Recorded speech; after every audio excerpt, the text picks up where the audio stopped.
تو 3 سال گزر گئے لیکن اولاد نہیں ہوئی۔ ان 3 سالوں میں کوئی ایسی سانس نہیں تھی جب کبھی سکون پایا ہو۔ نئے گھر کا کام شروع ہوا، وہ مزدوروں کی طرح کام کرنے لگی۔ دن بھر سب کے لیے کھانا بناتی، پھر کبھی اینٹیں اٹھا کر دیتی تو کبھی مٹی اٹھا کر دے رہی ہوتی۔ 4 مہینے اس نے مزدوری کی، گھر تیار ہوا۔ شوہر کے ساتھ رہتے ہوئے وہ شوہر سے دور تھی۔ شوہر اس سے دور رہنے لگا۔ دن کی دوری سے رات کی دوریاں بھی بڑھنے لگیں۔ اولاد نہ ہونے کے تانے دینے لگے۔ ایک ڈر سا اسے ستانے لگا۔ کچھ دنوں سے اس سے چھپ کر شوہر کی دوسری شادی کی باتیں ہونے لگیں۔ اسے محسوس ہو رہا تھا کہ کچھ تو غلط ہو رہا ہے۔ اس کو ایک خوف تھا کہ شوہر مجھے دور نہ کر دے۔ لیکن جیٹھانی کی چھوٹی بیٹی نے بتایا، آنٹی، مما کہہ رہی تھیں چاچو کی شادی کرنی ہے، نئی آنٹی لے کر آنی ہے۔ بیوی سمجھ گئی کوئی قیامت ٹوٹنے والی ہے، لیکن وہ خاموش تھی۔ شوہر کمرے میں بیٹھا چہرے پر کریم لگا رہا تھا۔ بیوی اس کے پاس گئی، کہنے لگی آج کل بہت کریم لگا رہے ہیں، بہت خوبصورت لگ رہے ہیں۔ بیوی شوہر کے کندھے پر سر رکھ کر بتا رہی تھی، آپ خوش رہیں ہمیشہ، میں نماز پڑھ کر آپ کے لیے آپ کی زندگی کی دعا مانگتی ہوں، آپ کے ساتھ میرا سب کچھ ہے۔ جیسے وہ ایک درد دل میں چھپا کر خود کو سمجھا رہی ہو۔ اور پھر وہ دن آ گیا، لڑکی والے شوہر کے گھر آئے۔ ساس نے سختی سے کہا، تم کھانا بناؤ اور اپنے کمرے میں چلی جاؤ، کسی کے سامنے نہیں آنا۔ وہ اتنی بے رخی سمجھ رہی تھی۔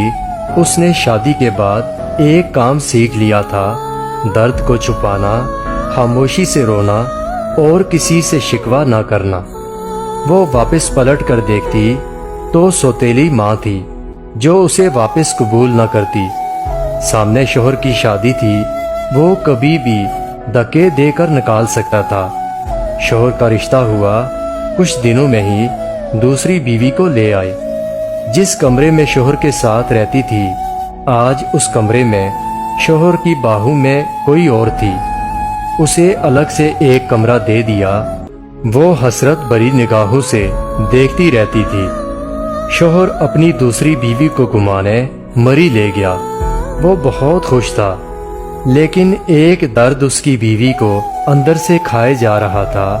گھر کے کام، دن بھر کی تھکن، رات کی تنہائیاں، نئی دلہن کو سب بہت پیار کرتے، لیکن پہلی بیوی ایک کونے میں پڑی، شاید موت کے قریب آ گئی۔ اور پھر ایک رات وہ کمرے میں سوئی تھی، شاید آج وہ درد نہ برداشت کر پا رہی تھی۔ سر کا درد بہت شدید تھا۔ وہ سر پر دونوں ہاتھ رکھے چیخنے لگی۔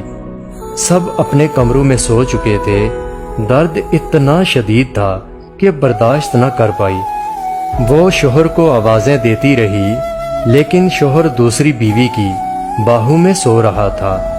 وہ زمین پر گر گئی اور تڑپنے لگی۔ اس نے نہ جانے کتنی آوازیں دیں اور آخر وہ سکون کی نیند سو گئی۔ وہ دنیا چھوڑ گئی۔ صبح ساس گالیاں دے رہی تھی، کمینی آج بھی نہیں اٹھی ناشتہ بنانے کے لیے۔ شوہر نے آواز دی، امی میری بیوی سے کہو ہمارا ناشتہ ہمارے کمرے میں بھیج دے۔ ماں نے گالی دے کر کہا، وہ منحوس ابھی تک سوئی ہے، آج اسے سونے دو، آج اس کے کمرے میں کوئی بھی نہ جائے۔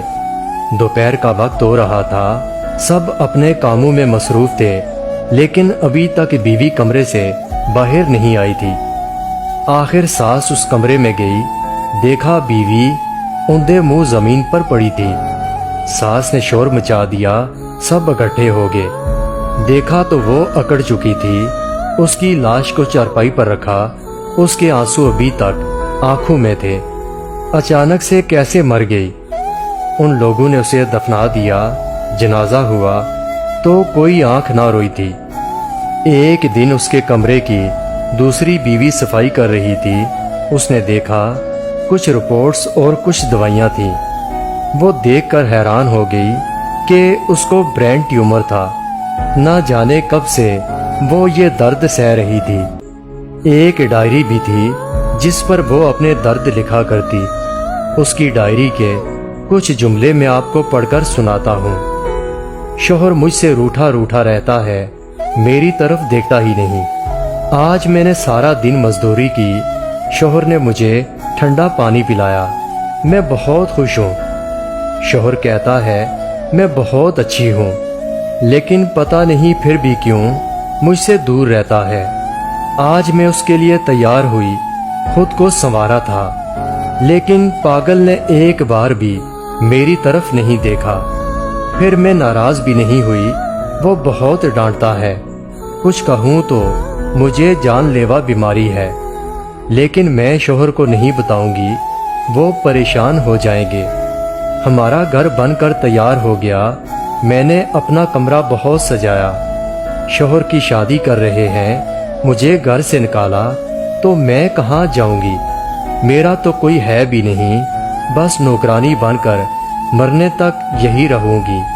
شوہر اپنی دلہن سے بہت پیار کرتا ہے۔ اسے برگر لا کر دیا، میں نے کہا مجھے بھی لا کر دو۔ کہنے لگا تم جا کر برتن دھو اور میرا دماغ خراب مت کرو۔ بلا میں نے برگر ہی تو مانگا تھا۔ آج صبح سے میری سانسیں رک رہی ہیں، ایسے لگ رہا ہے میرا وقت قریب آ گیا۔ کاش میں اپنے شوہر کی باہوں میں مر سکتی، کاش میرا شوہر میرا درد سمجھتا، مجھے سینے سے لگاتا، میں سکون سے مر جاتی۔ میرے شوہر، آپ کبھی میری یہ ڈائری پڑھیں تو خود کو میری موت کا ذمہ دار نہ ٹھہرانا۔ میں بہت پیار کرتی ہوں آپ سے، میں بس نصیب سے ہار گئی، شاید کہ میری قسمت میں خوشیاں نہیں لکھی تھیں۔ اور ہاں، پاگل ایک برگر ہی تو مانگا تھا، بہت کنجوس ہو تم، مجھے لا دیتے تو کیا ہو جاتا، ڈانٹنے کی کیا ضرورت تھی؟ اپنی دوسری بیوی کا خیال رکھنا، میں تو نہیں ہوں گی۔ جب آپ کے ہاں اولاد ہوئی تو ایک بار میری قبر پر ضرور آنا۔ مجھے بہت درد ہو رہا ہے، اب لکھا بھی نہیں جا رہا۔ میرا دل چاہ رہا ہے آپ کے پاس آ جاؤں، لیکن کے بعد سب کچھ ادھورا رہ گیا۔ بیوی خاموشی سے مر گئی، شوہر ڈائری پڑھ کر بہت رویا، لیکن اب رونے کا کیا فائدہ؟ وہ بیچاری نہ جانے کتنا روئی تھی۔